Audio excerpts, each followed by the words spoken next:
Ingat ya, yang terganggu kalau ada CKD itu pertama fungsi. Jadi fungsi dari ginjal yang bertugas untuk filtrasi pada glomerulus. Nah, ginjal itu kayak kamu harus berpikirnya tuh begini. Ginjal itu seperti saringan. Tahu saringan ya? Tahu ya? Alat saring. Iya, tahu dokter. Ya, jadi dia itu membawa darah. Darah itu bawa macam-macam bahan. Nah, yang perlu sama dia ditarik lagi ke atas untuk diputar ke seluruh tubuh. Sedangkan yang tidak perlu dibuang lewat saringannya yaitu glomerulus. Nah, kalau di glomerulus itu terganggu fungsinya, maka akan terjadi abnormalitas dari fungsi dari kencingnya itu sendiri.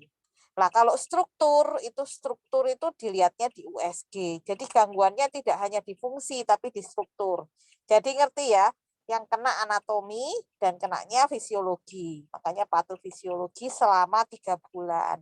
Nah, fungsi sudah tadi bisa dilihat di bun SK-nya sama urin lengkap. Sedangkan kalau umpamanya struktur dilihatnya di USG, di mana kalik sama medula dari glomerulus itu kabur.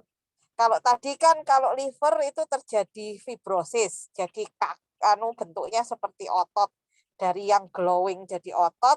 Kalau ini yang bentuknya itu seperti kacang, bentuknya mirip kacang, kapri, itu kelihatan burem. Jadi kalik atau bentukan bulat-bulatannya seperti bunganya itu nggak kelihatan benar-benar seperti itu. Ngerti ya bentuk ginjal ya? Ingat ya. Jadi sebenarnya dia kan kayak kacang kapri. Nah, itu bentuknya itu kayak bunga bulat-bulat gitu. Nah, itu kalau umpamanya dari USG nggak kelihatan samar, itu tandanya dia sudah ganggu secara struktural. Ngerti ya? Jadi kamu kalau berimajinasi seperti itu. Tapi kamu harus ngapal no. Jadi seperti ini, ada progresivitas gangguan dari fungsi ginjal, baik struktur maupun fungsi yang timbul selama 3 bulan pada glomerulus yang menyebabkan terjadinya albuminuri gitu. Ya, ngerti ya?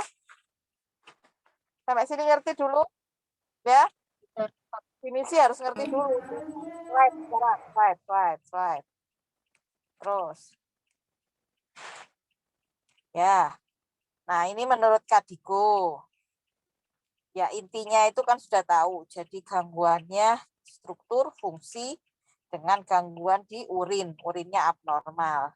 Di mana EGFR-nya kurang dari 60 dengan stadium 1, 2, 3, 4, 5. Ya, terus lanjut. Ini harusnya bukan ini yang bukan tadi yang penting. Jadi yang penting tadi definisi, terus ini. Nah, ini penting ini. EGFR yang ini state 1 sampai 5 yang dipakai yang tabel state ini. Ya, 1 sampai 5 yang lebih dari 90 sampai kalau yang dialisat yang HD itu yang kurang dari 15. Dengan tanda-tanda kronisitas yang seperti ini, ada anemi, ada tensi. Jadi kalau ada pasien darah tinggi, hipertensi, terus ternyata dia anemi, itu cenderung 90% adalah CKD. Makanya itu tanda kronisitas dari pasien-pasien CKD.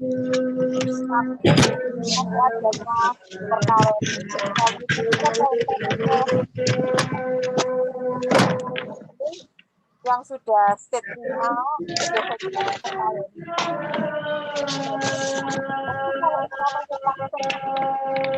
pasienmu itu di puskesmas, kan susah nyari kalium, koreksi kalium nggak tahu. Yang paling gampang itu lihat dari tensi pasien, setelah itu dilihat.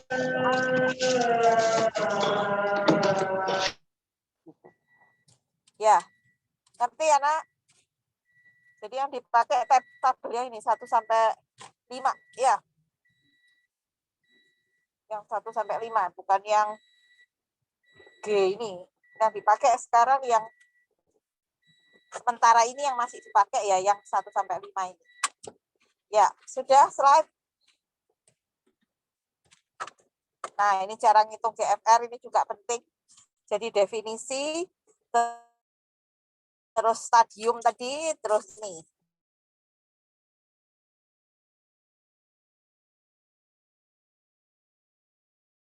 Terus slide. Ini nggak penting, lanjut. Oh ya, macam-macam sama dengan seperti ini. Terus sesuai itu hipertensi. Jadi hipertensi dulu, terus pasien diabetes, baru yang lain.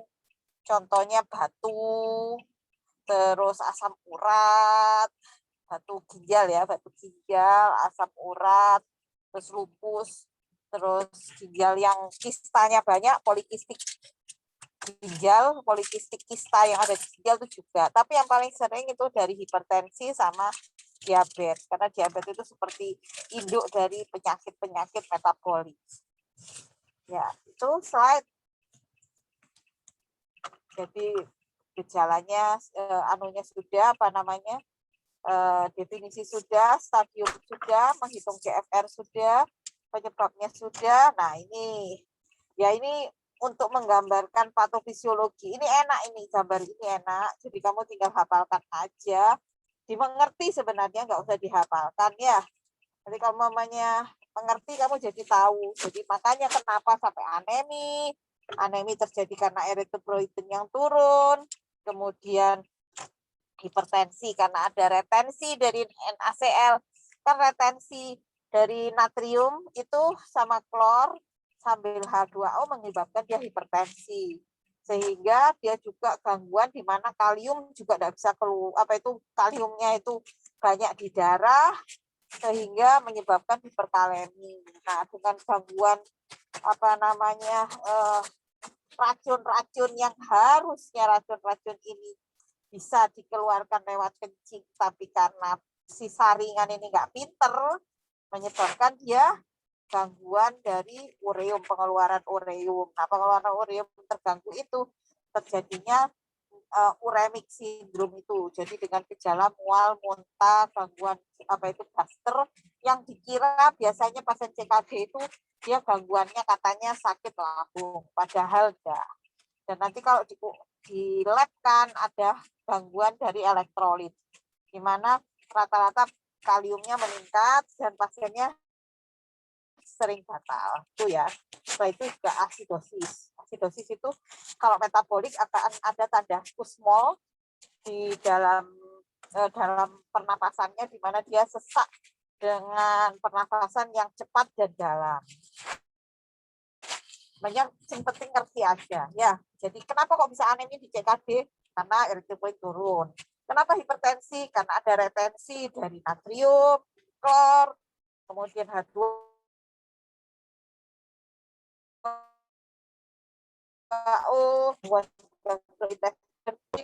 kemudian asidosis. Itu yang menyebabkan terjadinya apa itu tanda-tanda CKD. Nanti kalau CKD ini lama, bisa terjadi osteoporosis ya. Ini desdemen mineralisasi di mana kalsium di dalam darah juga turun. Nanti lama-lama dia juga tropos dan ada beberapa tulang bisa patah. Itu contohnya ya. Sudah slide.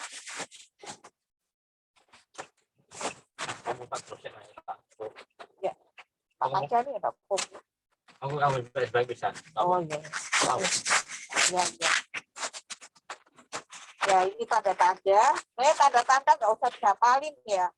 Jadi pasti kamu tahu lah kalau umpamanya tadi nggak bisa karena gangguan dari pengeluaran dari natrium, klorida, H2O, dan et al.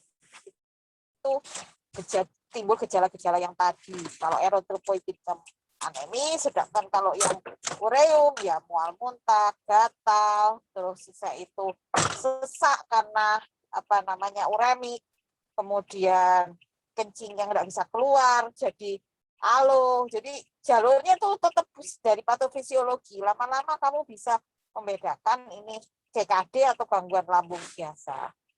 Terus slide ini pemeriksaan ya dihafalkan aja. Tapi kan sebenarnya dari pemeriksaanmu itu yang tadi kan sudah tahu dari definisi fungsi dan struktural. Fungsi jelas. Kalau harus cek itu karena anemia harus lihat GL. Karena CKD ginjal jadi harus UL. Terus untuk lihat ginjalnya lagi pun SK. Terus sesuai itu karena dia bisa dari diabetes harus tes diabetesnya. Tes diabetes itu nanti ketemu dengan profil lipid untuk lihat pembuluh darahnya. Jadi bulatnya sama. Itu. Terus selesai itu ini kan sebenarnya. Nah, kalau umpamanya dia mulai sesak, kita mulai harus cek elektrolitnya maupun analisa gas darah. Itu ya, slide. Nah, ini untuk pemeriksaan. Nah, kalau umpamanya urinalisa itu kan tadi sudah saya sebutkan. Jadi di logika saja. Dan nanti kalau umpamanya karena dia sering sesak, karena nggak bisa keluar kencing, kemudian hipertensi, lama-lama kalau hipertensi yang lama jantungnya akan kardiomegali. Makanya kita perlu fototoraks maupun EKG. Jadi kalau belajar itu di logika. Jadi kalau umpamanya kamu belajar di logika, nggak mikir, nggak semuanya dihafalkan ini, enggak. Jadi kamu tahu patofisiologinya, kamu tahu. Oh, kalau ini kita periksa ini periksa ini. Jadi kalau anemi pada CKD karena eritropoietin turun, cari HB-nya dilihat. Terus selesai itu ini termasuk apa? Oh, penyakit kronis, katanya MCV, MCH-nya itu jadi tetap posisinya itu dimengerti. Jadi kalau dimengerti mudah, nggak sampai menghafal dengan berat. Terus slide. Nah, tata laksana sama. Saya sudah bilang sampai stadium 4 itu sebenarnya simptomatis terapinya. Ya.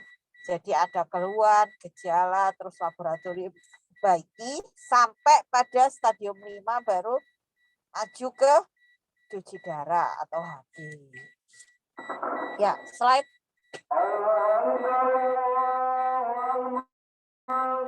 Ya, tetap sama ya. Jadi dihafalkan aja.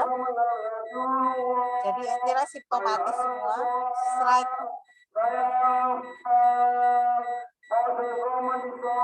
Ya, ini kan juga simptomatis kalau tensi tinggi, naik tensinya, gula jelek dibenarkan, terus lipidnya nggak terlalu bagus diperbaiki. Jadi ini targetnya. Terus slide. Terapinya ya sama, golongannya S, anemi juga diperbaiki. Terus slide. Ini anemi diperbaiki dengan EPO bisa, dengan makanan juga. Jangan dikira semua itu obat makanan. Jadi orang CKD itu kan sulit makan. Jadi harus makan. Gimana caranya harus makan. Ya kalau asidosis jarang sih, karena pasien-pasien kita kan sudah baik duluan sebelum sampai ke asidosis ya, nabik memang. Tapi ya hanya dihafalkan aja, tapi jarang kita kerjakan. Ya, itu slide. Kecuali ICU. Nah, ini HD.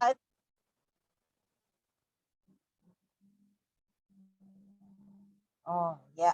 Oke, sekarang ganti ya. Nah, sementara ini tentang corona. Saya pikir kalau umpamanya corona, dirimu sudah hafal ya tiap hari kayaknya ya. Perlu tadi diterangkan. Caranya pokoknya intinya kalau corona itu tahu definisinya, kapan terjadinya, terus virusnya ini apa, virus RNA, karena virus RNA jadinya dia mudah mutasi, gitu aja ya. Terus slide. Nggak perlu slide. Nah ini kamu pasti harus sudah hafal, tapi harusnya sudah hafal ya. Nanti yang ditanya sepintas aja. Slide.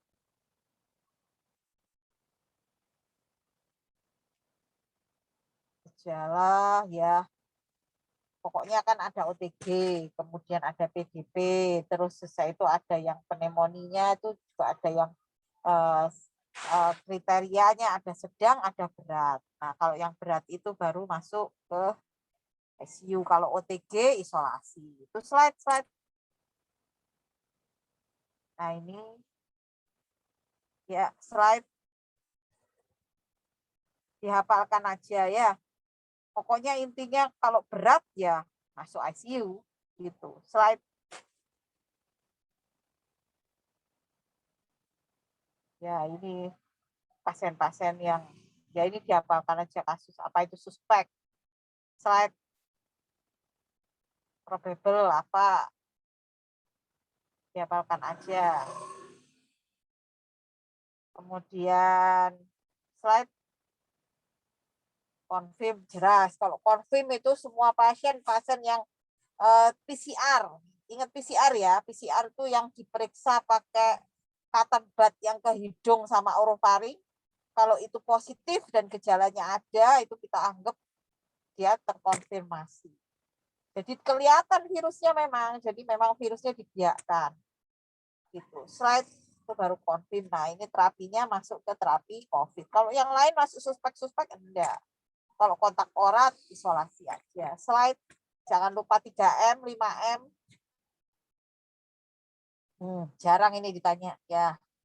Terapinya ya jelas. Kalau umpamanya tanpa gejala ya cuma anu aja apa isolasi aja. Sedangkan kalau yang sedang berat, nah itu baru ada terapi di pengobatan sesuai dengan pengobatannya ya pasti karena dia virus ya perlu antivirus. Kalau ada kecampuran bakteri ya obatnya pakai antibiotik. Terus selesai itu terapi vitamin, kemudian kalau ada pembuntuan. Jadi kalau apa itu sudah berat itu terjadi pembuntuan di pembuluh darah sama daerah sekitar alveolus.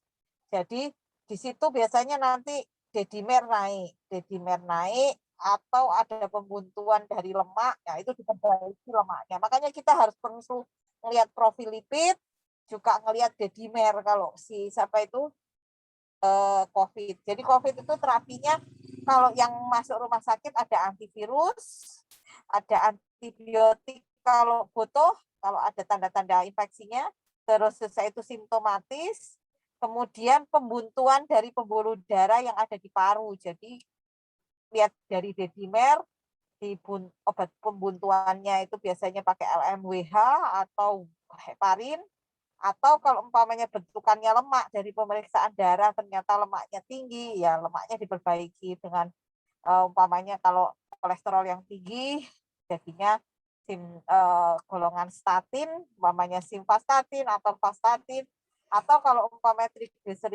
trigliseridanya yang dibenari. Ya, slide sama, cuma kalau berat itu kita harus menggunakan oksigen yang ketat. Slide. Ya, slide. Jadi kunci aja. Ya, sudah 2. Ada CKD, ada corona, COVID. Ada pertanyaan?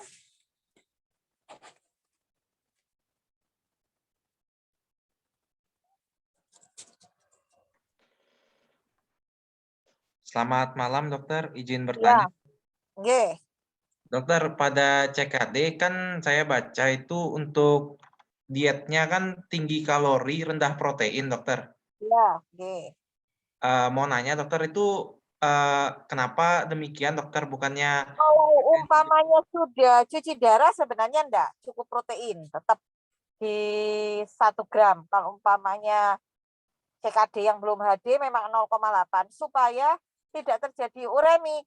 Kalau terlalu banyak protein nanti lama-lama bunnya kan naik. Nah, itu ureumnya tinggi. Kalau ureumnya tinggi nanti pasiennya jadi ensefalopati, jadi tidak sadar. Jadi kita menggunakan protein yang apa itu tidak terlalu banyak, selain untuk karena kan saringannya maksudnya ginjal glomerulusnya kan sudah bocor. Jadi dia pasti dihilangkan, terbuang juga. Jadi daripada terbuang, Ya cukup-cukup aja, enggak perlu banyak-banyak, dan diusahakan supaya darah itu tidak sampai banyak ureumnya, dengan cara ya itu tadi, proteinnya enggak terlalu banyak selama belum HD. Tapi kalau sudah HD, karena dia sudah bisa dicuci pakai alat, itu kita pakai cukup protein. Jadi standarnya standar orang biasa. Malah kalau umpamanya terjadi malnutrisi, kita sudah mulai ngasih protein yang lebih baik. Begitu. Ada pertanyaan lagi?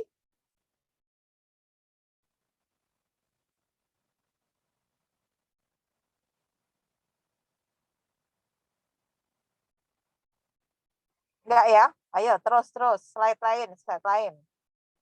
Kalau punya simpan dulu, nanti tanya.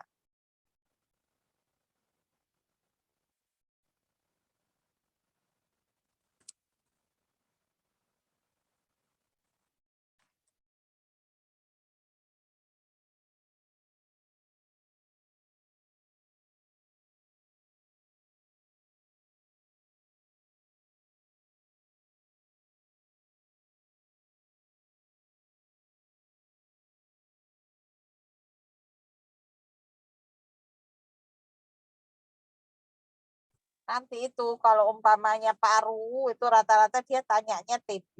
Selain corona ini ya, corona, COVID, terus TB, pneumonia. Karena corona itu masih pneumonia, jadi kamu belajarnya juga tentang pneumonia. Jangan lupa, pasti definisi. Setelah definisi, gejalanya apa, ditemukannya bagaimana, terus terapinya apa. Nanti pasti ditanya seperti itu untuk paru. Kemudian paru itu senangannya untuk asma dan PPOK. Jadi kalau asma kan usianya muda, kalau PPOK usianya tua, dan biasanya dahulu dia waktu masih mudanya kalau nggak pernah TB, dia karena pneumonia yang apa itu tidak berhasil diobati, atau sampai karena polusi udara. Jadi paru-parunya molor, usianya udah tua. Itu membedakan asma sama PPOK. Gejalanya sudah mirip sebenarnya, cuma bedanya yang satunya tua, yang satunya masih muda. Gitu. Tinggal terapinya. Terus selesai itu kalau jantung senengannya sih SKA. SKA yang paling sering, sama dekompensasi, dekompordis ya. Tuh. Terus belum ada slide-nya. Boleh loh sambil tanya, mungkin tanya yang lain. Mumpung belum ujian. Kalau belum ujian kamu enggak apa-apa.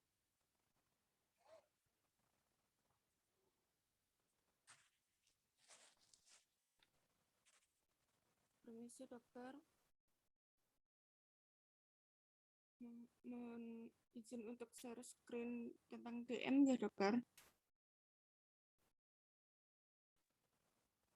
Kenapa, Dek? Izin share screen tentang DM ya dokter. Ya, boleh. Oke, monggo.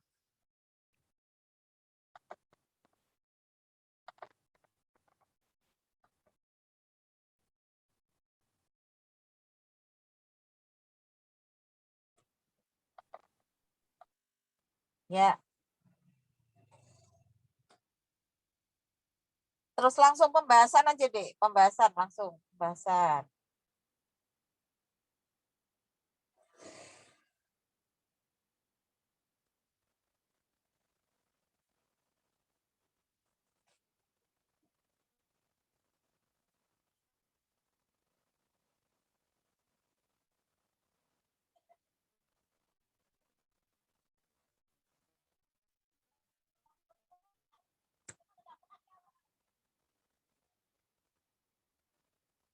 Nah, ini ya. Nanti itu pasti ditanyai definisinya. Ini sudah temanmu nulis ya. Jadi terjadi hiperglikemi di dalam darah. Jadi ada gula darah yang tinggi, itu hiperglikemi di dalam darah. Disebabkan apa? Disebabkan oleh kelainan sekresi insulin. Sekresi insulin itu pengeluaran insulinnya. atau kerja dari insulinnya atau dua-duanya. Jadi terjadi resistensi. Resistensi itu adalah jadi pankreas itu kalau ada gula darah naik, dia akan mengeluarkan insulin. Tapi kalau dia tidak mau ngerjakan, ngambek istilahnya, ya itu namanya resistensi insulin. Obatnya apa? Metformin rata-rata. Nah, kalau sudah pankreasnya ini sudah kacau, istilahnya sudah menua sebelum waktunya, terjadi fibrosis juga. Jadi kalau tadi SH itu liver yang fibrosis, kalau sekarang yang fibrosis itu pankreas, itu nanti adalah sekresi insulinnya turun. Makanya kalau sekresi insulinnya turun, gula darahnya tinggi, walaupun kamu kasih metformin, nggak akan bisa kerja karena pankreasnya sudah fungsinya sudah turun. Obatnya apa? Ya insulin. Makanya kita harus menggunakan insulin. Begitu. Jadi kuncinya harus tahu hiperglikemi yang tinggi di dalam darah disebabkan oleh resistensi insulin. Jadi pankreas yang tidak mau kerja atau memang pankreasnya sudah jelek karena terjadi fibrosis. Tadi kelainan dari fungsi insulinnya ini. Jadi makanya butuh insulin. Itu ya. Kalau umpamanya epidemiologis tidak ditanya sih, tapi intinya tadi definisi tahu dulu. Slide. Nah, ini dihafalkan aja ya. Tipe 1 biasanya muda. Orangnya usianya muda, terus dia wajib menggunakan insulin karena dia memang sudah yang terganggu pada pankreas. Nah, tipe 2, nah ini bervariasi, tapi rata-rata awalnya adalah resistensi. Jadi resistensi itu sebelum diabetes itu dia sebenarnya gangguan metabolik. Lipid tinggi, terus selesai itu TG tinggi, terus asam urat juga terganggu. Nah, itu nanti dengan gula darah yang tertinggi, yang itu tidak terkontrol, lama-lama diketahui bahwa pankreas ini tidak mau kerja.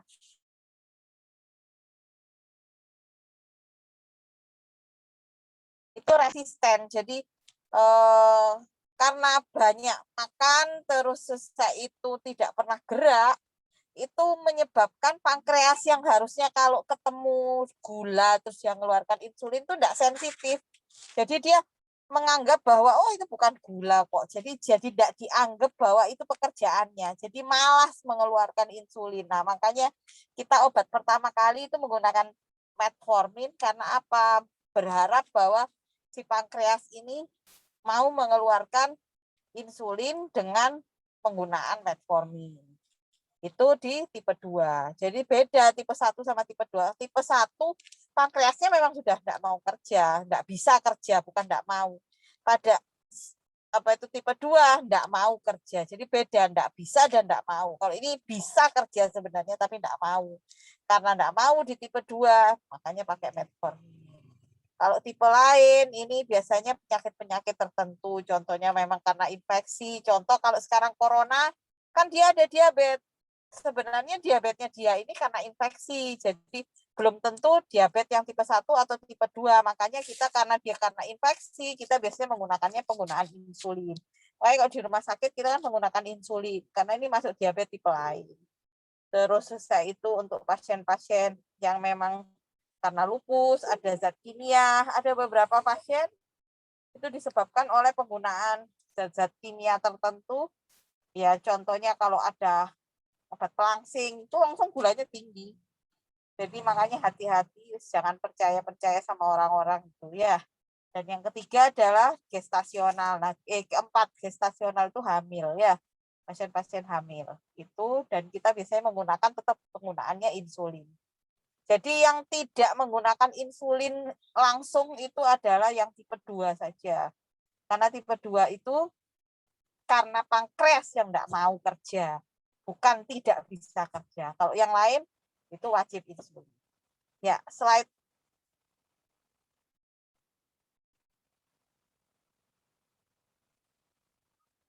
Ya, ini faktor resiko yang bisa diubah, tidak dirubah.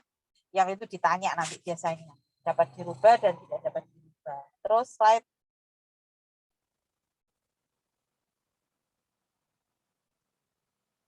kuncinya kalau umpamanya diabetes ya seperti tadi yang saya bilang itu. Jadi kalau umpamanya pankreasnya itu nggak mau kerja atau nggak bisa mengeluarkan insulin, semua akan terganggu, baik gula, terus sesuai itu profil lipid, terus sesuai itu nanti kalau ada bakteri, bakterinya itu gampang sekali menjadi beranak pinak, jadi tambah infeksi, tambah sepsis, terus sesuai itu. Nah, nanti dari masalah ini nanti menyebabkan mikro dan makro angiopati. Makanya nanti dari gejala hiperglikemi itu nanti menuju ke makro dan mikro angiopati.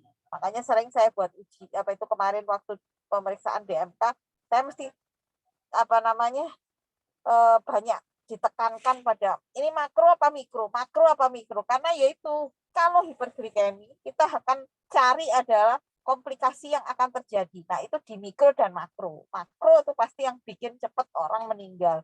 Mikro walaupun tidak meninggal tapi mengganggu terus secara hidupnya. Jadi kualitas hidupnya terganggu. Apa dia nyeri-nyeri, apa dia nggak bisa makan, mual muntah terus. Jadi atau matanya kabur. Jadi semua yang berhubungan dengan mikro itu memang tidak mendekatkan dari kematian, tapi mengganggu kualitas hidup. Beda dengan makro. Kalau makro gampang sekali terganggu sampai menyebabkan kematian. Itu slide.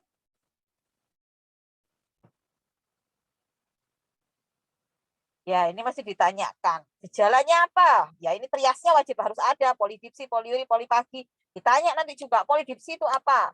Polipagi itu apa? Poliuri itu apa? Nanti ditanya, kamu apa itu hafalkan sendiri. Saya tidak mau ngomong. Nah, ini juga, ini cara diagnosa. Ini sebenarnya nanti ada prediabetes juga. Jadi bawah ini. Nanti kalau anu juga prediabetesnya berapa? Ada anunya enggak? Tabelnya. Coba slide.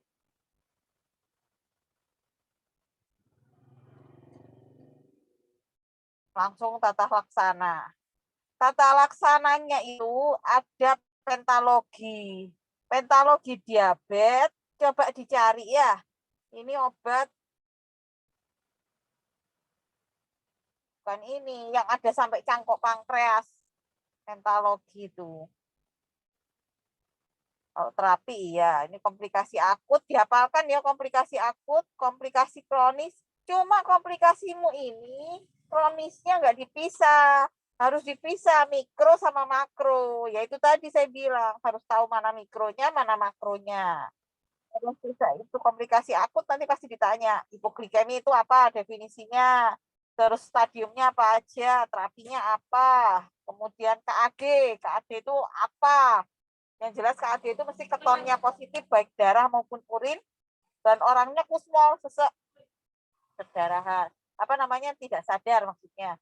Sedangkan hiperosmolar kahong itu dia tidak ada gejala gula sebelumnya langsung tinggi. Jadi biasanya karena infeksi itu.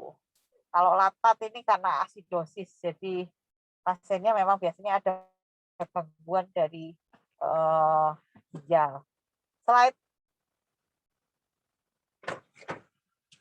Terus slide. Baik. Oh, ini campur COVID ganda. Sudah tadi COVID-nya. Oke. Jadi diabetesnya ini yang kurang adalah tabel prediabetes. Terus selesai itu komplikasi juga belum. Kurang di komplikasi mikro makro sama akut. Akut harus dicari ya. Tadi akut itu penting tahu. Hipo gimana? Hiper itu ada 3 tadi. KAD, kahong sama KLA. Cara membedakannya gimana? Yang jelas kalau KAD ketonnya pasti positif. Kalau kahong itu nggak pernah sakit diabetes langsung tinggi. Wis itu. Kalau anu laktatnya yang tinggi kalau KLA. Jadi itu harus bisa sama-sama semuanya sesek. Kecuali hipo. Kalau hipo itu berdebar-debar. Nah, itu harus dicari. Terus selesai itu tadi komplikasi sudah, terus terapi. Mulai dari pola hidup dibenahin, olahraga, diet, kemudian medikamentosa atau obat. Nah, obat itu dibedakan obat minum sama obat insulin. Kemudian yang terakhir cangkok pankreas yang nomor 5. Nah, untuk obat ya harus kamu hafalkan. Jadi yang tugasnya menurunkan apa? Sulfonylurea contohnya. Itu apa aja contoh. Jadi kamu hafalkan minimal 1 sampai 2 obat yang bisa kamu kuasai. Contohnya sulfonylurea bisa gliben, bisa glimopirid. Terus kalau umpamanya untuk resistensi insulin itu metformin. Terus untuk pengikatan di usus itu pakai akarbos. Jadi harus dihafalkan satu-satu. Itu terus kalau umpamanya yang insulin itu ada long, ada rapid, ada yang mix. Jadi dihafalkan satu-satu ya sesuai dengan yang kamu kerjakan di ruangan. Yang ada Lantus, ada Levemir, ada Apidra, ada yang Novomix. Jadi itu termasuk mana? Jadi itu yang dihafalkan dan ditanya. Pelan-pelan aja kamu hafalin, nanti lama-lama bisa.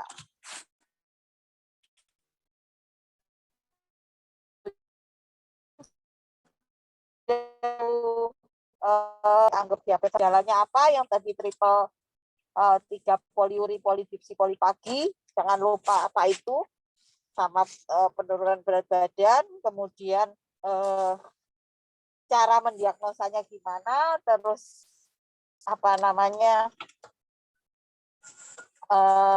komplikasi baik akut maupun kronis dan terapinya. Oke. Itu ya. Ada pertanyaan nggak? Dokter, mohon izin bertanya. Ya, tanya. Dokter, kan ada pasien yang tidak dari riwayat diabetes, lalu biasanya pada kondisi tertentu seperti COVID itu kan bisa menyebabkan peningkatan gula darah. Itu ke depannya biasanya pasiennya terapinya tetap menggunakan OAD atau kalau Tetap gula darahnya insulin. sudah normal nggak dipakai lagi, dokter? Bagaimana? Caranya begini. Kalau menentukan diabetes itu tetap HbA1c ya. Jangan lupa HbA1c. Jadi kalau dia HbA1c-nya nggak tinggi, kita belum bisa ngomong diabetes, bisa karena stres. Nah kalau stres, dia gulanya tinggi, tetap kita pakai insulin, tapi tidak insulin yang maintenance. Jadi insulinnya itu cuma RCI.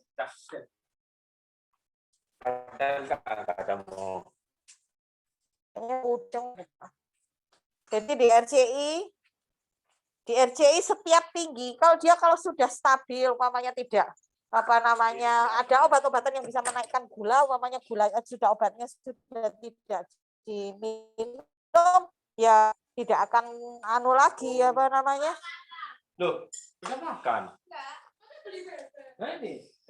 Jadi nggak perlu diterapi lagi. Jadi hanya pada saat sepsis, ada pada saat stres itu kita pakai insulin. Makanya tadi saya bilang kita tetap menggunakan insulin di bagian manapun kecuali diabetes tipe 2. Nah, diabetes tipe 2 ya pasti kalau kita ngomong diabetes ya pasti HbA1c-nya tinggi.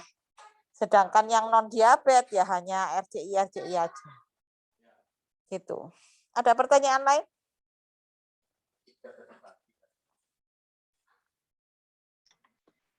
Dokter, izin bertanya, dokter. Ya, Dokter kan di ruangan itu kan kita seringnya kan menggunakan insulin, ya dokter. ya. Ya, nanti untuk ujiannya itu apakah boleh kita bilangnya itu obatnya ini kasih insulin gitu, ini dosisnya segini, apa harus obat umum? Nggak harus menggunakan insulin. Seandainya kalau pasien yang dipilih sama doktermu itu rawat jalan, boleh kamu pakai obat oral yang kamu pilih. Tapi kalau rawat inap ya memang harus insulin. Karena memang indikasi insulin adalah salah satunya rawat inap. Karena dianggap terjadi inflamasi yang dalam sel, jadinya kita menggunakan insulin. Gitu. Nah, dokter, mau nanya lagi dokter untuk alur penata laksanaan pasien dengan KAD sama HS itu seperti apa ya dok? Masih bingung soalnya dokter. Semua kalau yang hiperglikemi, itu terapinya tetap dari pemeriksa cairan. Jadi semuanya itu sebenarnya adalah yang penting cairan. Jadi dibenahi dari asupan cairannya, tidak boleh dehidrasi. Kemudian gulanya diturunkan dengan insulin. Kemudian kalau ada infeksi pakai antibiotik. Sudah itu sebenarnya terapinya. Yang lainnya sama. Jadi kalau umpamanya asidosis ya harus karena dia emang ditandai dengan pH yang turun ya baru terapi NABI. Tapi kalau enggak ya cuma cairan sebenarnya sama insulin. Jadi terapi kuncinya itu cairan dan insulin. Beda dengan hipo, kalau hipo memang golongannya di 40. Begitu. Ada pertanyaan lain?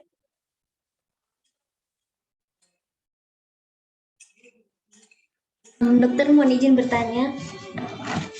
Saya menanyakan tentang dietnya, dokter. Untuk pasien DM ini selalu diberikan diet nggak, dokter? Oh, dikasih diet. Ada beberapa diet, jadi dihafalkan. Wah, cuma ini catatannya nggak ada. Jadi ada diet Iya, itu ada diet B, diet B1 untuk ginjal, kemudian ada diet gangren, ada diet untuk yang kardiovaskular sama stroke namanya diet KV. Kemudian untuk ada heparnya diet H, kemudian ada H1, H2, H3. Jadi itu ada kuncinya, Dek, bukunya. Ya kamu harus cari. Harusnya di slide-slide-nya temenmu, cuma slide-slide temenmu ini nggak ada. Kamu cari aja, tapi kalau umpamanya intinya adalah kalau orang normal itu TKTP, kalau diabetes ya terapi diet diabetes. Nah, diet diabetes itu ada diabetes biasa atau diabetes dengan ginjal. Terus setelah itu diet KV itu diet tadi diet jantung sama kalau ada gangguan saraf seperti stroke. Kemudian diet hamil juga ada, jadi hamil trimester 1, 2 trimester ya berdasarkan trimester 1, semester 2, semester 3. Terus setelah itu diet menyusui juga ada untuk yang diabetes. Jadi itu di sendiri-sendiri dan ada aturannya. Dan itu biasanya yang dia menghafalkan gizinya. Cuma kuncinya kamu tahu bahwa ini dietnya nanti harusnya diet apa. Gitu. Nanti kalau umpamanya suka nanti ngambil spesialisasi bisa ngambil apa namanya dokteran gizi itu biasanya. Tapi intinya kalau umpamanya dokter umum cukuplah tahu oh ini dietnya apa begitu. Kalau ada luka diet gangren. Ada pertanyaan? Dokter, kan kemarin-kemarin untuk planning diagnosanya kan belum menentukan fungsi pankreas, dokter. Apakah perlu diperiksakan HOMA B sama HOMA R, dokter? Sebenarnya perlu, tapi kan istilahnya mahal soalnya. Jadi biasanya kita nggak menggunakan. Ya bisa, harusnya dibanyak memang. Karena HOMA R, HOMA B itu kan ngelihat dari kalau HOMA R kan untuk ngelihat resisten, kalau HOMA B untuk ngelihat pankreasnya. Jadi memang sebenarnya perlu. Cuma karena memang tidak ada di lab kita, ya dihafalkan saja. Boleh nanti kalau mamanya nanti ditanya sama dokternya malah seneng. Oh kamu tadinya ngerti HOMA B sama HOMA R. Gitu. Ya. Oke, terus ada lagi?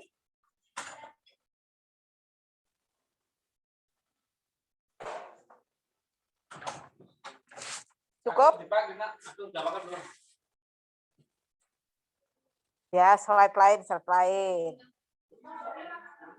Jadi diabetes sudah, ginjal sudah, sirosis sudah, corona sudah. Apalagi?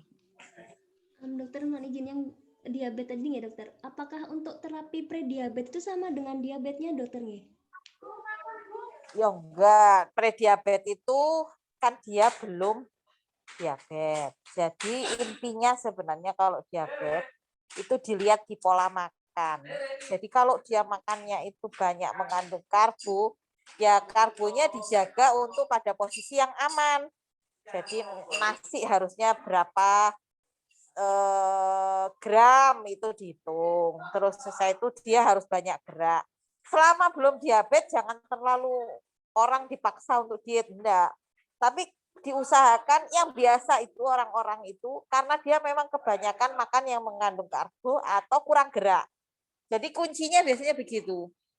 Rata-rata. Jadi kalau umpamanya diabetes ya memang sudah ikut aturan gizi, tapi kalau umpamanya prediabetes enggak.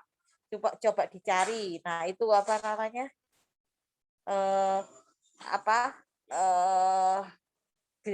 Apa namanya? Exercise maksudnya aktivitasnya gimana? Kurang enggak aktivitasnya? Kalau aktivitasnya kurang ya harus banyak aktif. Contohnya orangnya olahraganya harus diatur. Sudah rutin enggak selama seminggu 3 kali?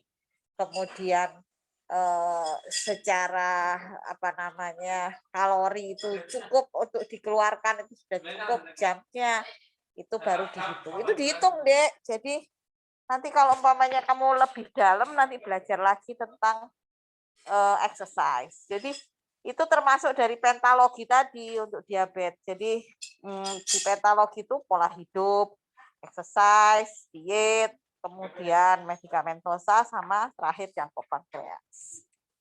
Gitu. Jadi belajarnya lebih dalam lagi kalau sudah gitu. Terus pertanyaan lagi?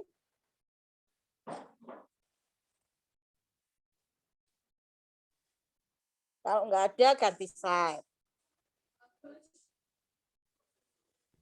Mohon maaf dokter, kalau share tentang TB apa boleh?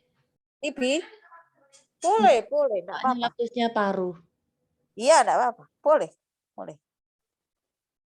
Biar kamu tahu mana kunci-kunci yang sering ditanya. Boleh.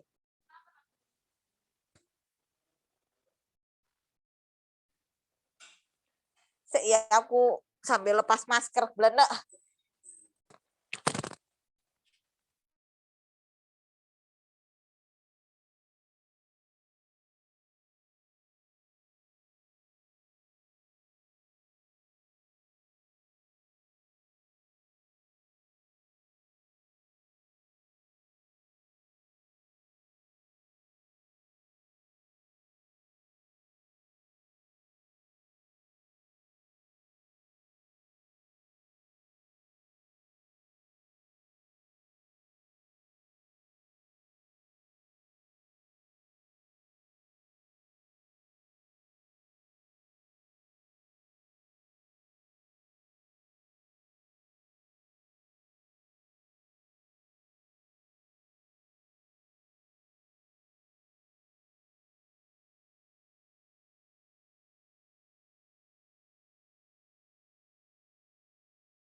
Ya, diteruskan ke TB ya ini ya. Yuk.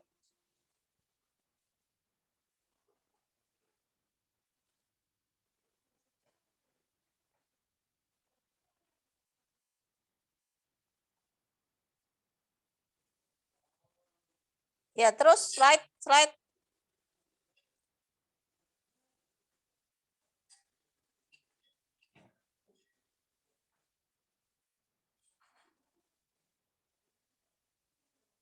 Slide-nya nggak bisa turun. Bisa?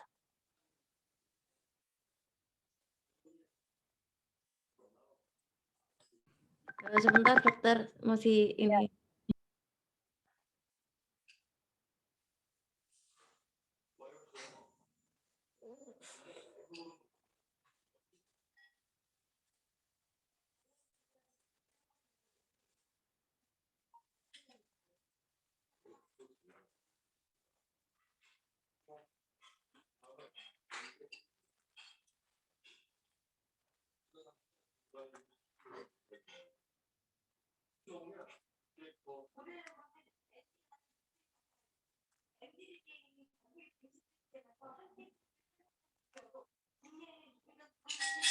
Belum berubah nggak dokter slide-nya? Belum. Sebentar dokter, saya coba ulangi lagi.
Ada, Nak. Di dalam.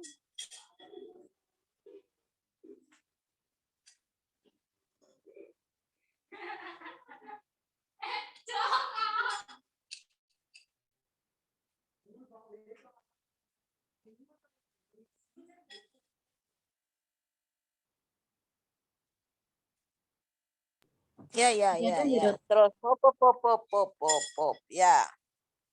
Lanjut. Apa ini bisa? Nah, ini ya. Jadi kuncinya penyakit menular disebabkan oleh Mycobacterium tuberculosis. Jadi ambil tuh kuncinya aja, menular disebabkan oleh ini. Terus slide.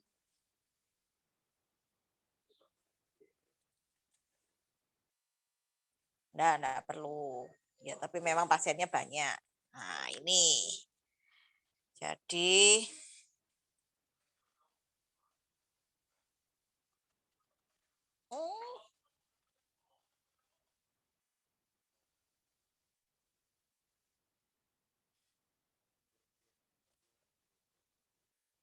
masa gini ceritanya ini. Dia ini nerangkan tentang GON, limfadenopati, limfadenitis. Oh ya sudah, ini hafalkan aja dulu. Itu prosesnya, Dokter. Kalau ya. dari teorinya. Atau fisiologinya ya. Jadi sampai terjadi TB non paru, sampai TB paru, kemudian nanti kalau posnya itu ya ini tadi, kalau umpamanya bisa bersih betul total atau fibrosis sama kan? Jadi kalau umpamanya ada radang nanti bisa fibrosis. Liver tadi juga gitu, ginjal juga gitu. Jadi fibrosis yang keluar adalah jaringan ikat. Nah, kalau umpamanya kavitas itu beda. Jadi bentukannya seperti kita bilangnya sih sarang keju.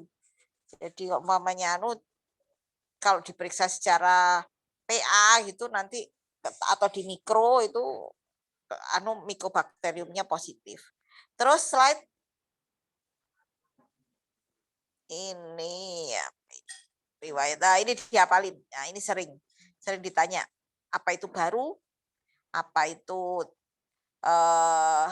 pernah? Terus yang drop out itu seperti apa? Mana yang kambuh atau yang gagal. Jadi ini dihafalin. Terus slide. Jadi slide 1 terus sama slide tadi itu yang apa namanya? Pasien-pasien baru atau drop out, apa sudah sembuh, apa yang kambuh gitu.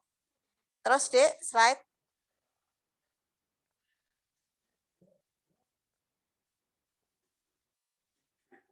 Kok bisa ya miring-miring ya? Oh, ini kelihatan udah.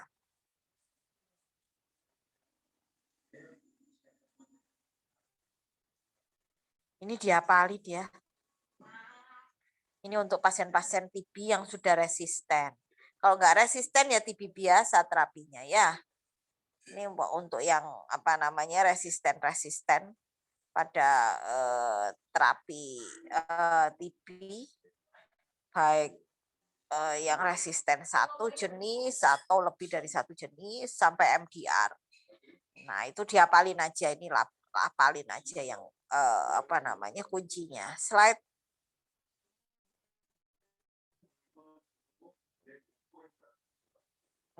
Ya pokoknya diabetes itu semuanya mesti menurunkan imun. Begitu ada virus atau bakteri ya pasti tambah jadi. Makanya kalau TB masuk di varian diabetes itu sering karena memang imunnya diabetes itu pasien-pasien dengan diabetes itu imunnya mesti turun. Terus slide.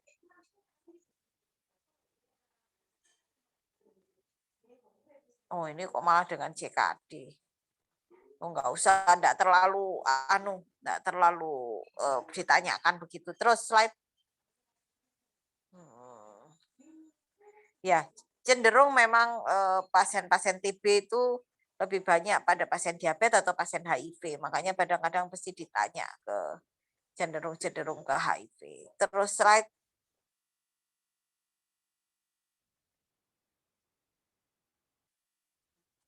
Diagnosa. Nah, ini dihafalin ini. Kalau ini dihafalin ya. Jadi batuk lebih dari 2 minggu, batuk darah, terus berat badan turun. Kalau ekstra paru beda ya. Kalau mau ekstra paru ada benjolan segala macam atau pokoknya selalu panas pada malam hari. Ya. Ini suara napas harus dihafalin. Kalau kalau ada TB itu ya mesti suaranya kalau ya rongki basah dengan nafas bronkial. Itu biasanya yang kunci ya. Terus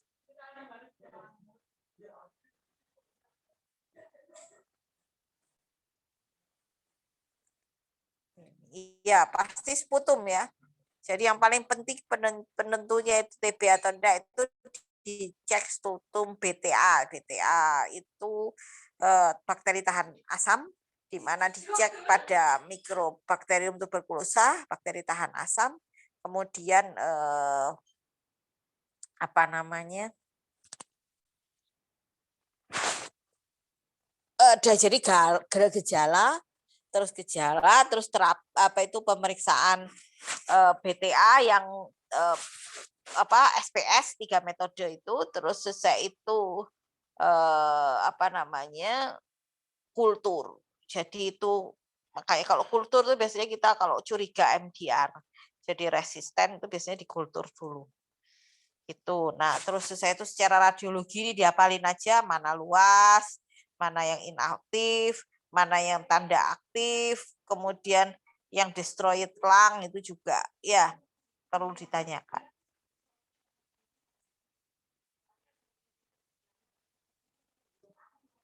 Ya, monggo, slide.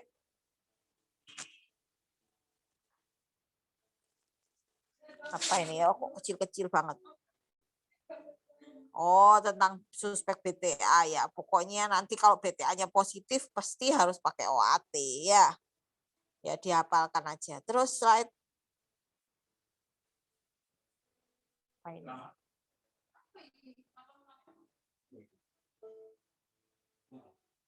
Oh, terapi. Jadi terapinya TB itu 6 bulan ya. 2 itu yang kunci. Nanti kalau umpamanya sudah membaik baru ke 4 bulan. Itu. Ya. Jadi tahapnya itu memang untuk menurunkan apa namanya kuman, jumlah kuman dan dia 3 bulan. Nah, kalau yang 4 bulan itu memang untuk maintenance ya. Jadi kalau sudah naik peak obat terus kan di maintenance. Nah, obat yang maintenance-nya itu di 4 bulan. Supaya supaya segera sembuh dari TB dan supaya tidak ada gejala sisa lah istilahnya. Ya. Terus slide. Nah, ini dihafalin ini. Kamu hafalin aja. Ya, jangan dihafalin terus HRZE gitu ya. Diingat ya, mana rifamnya, INH-nya mana, etambutolnya mana ya. Jadi jangan dihafalin aja. Itu kan terdiri dari apa aja. Apa itu? Rifam atau mungkin obat batuk aja. Jadi itu dihafalin ya. Gitu, terus slide. Ini juga dosisnya dihafalin aja.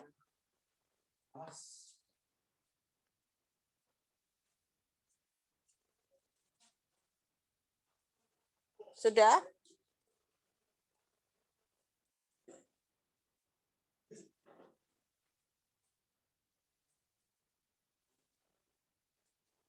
Tetap ini ya.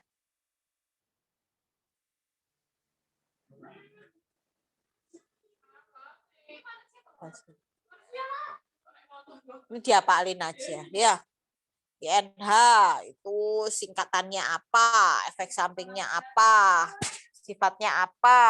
Kalau ada bakteriosidik, ada bakteriostatik. Jadi itu dihafalkan. Ini obat ini dihafalkan. Wes itu aja kuncinya. Slide.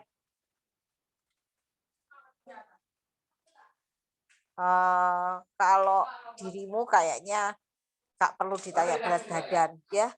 Biasanya nanti yang menghitung adalah spesialisnya.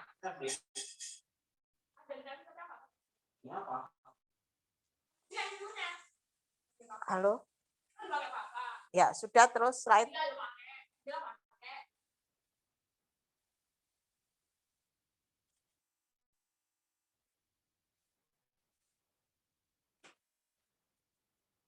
Ini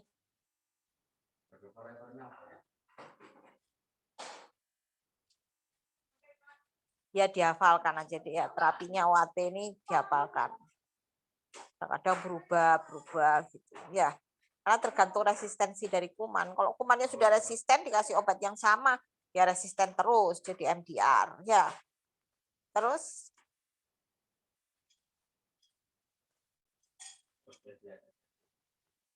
nah, itu screeningnya ini juga dihafalin.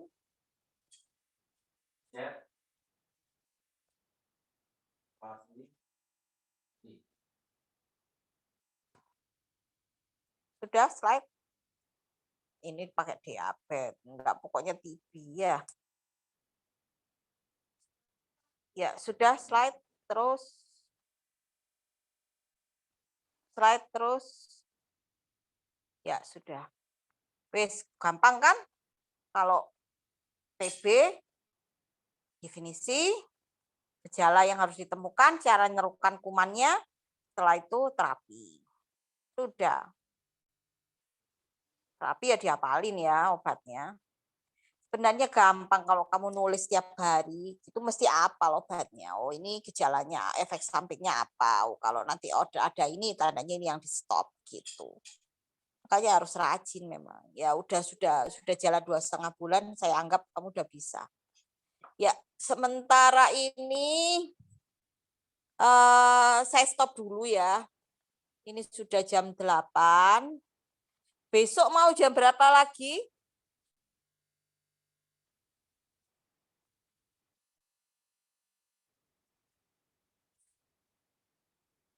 Atau kira-kira sudah?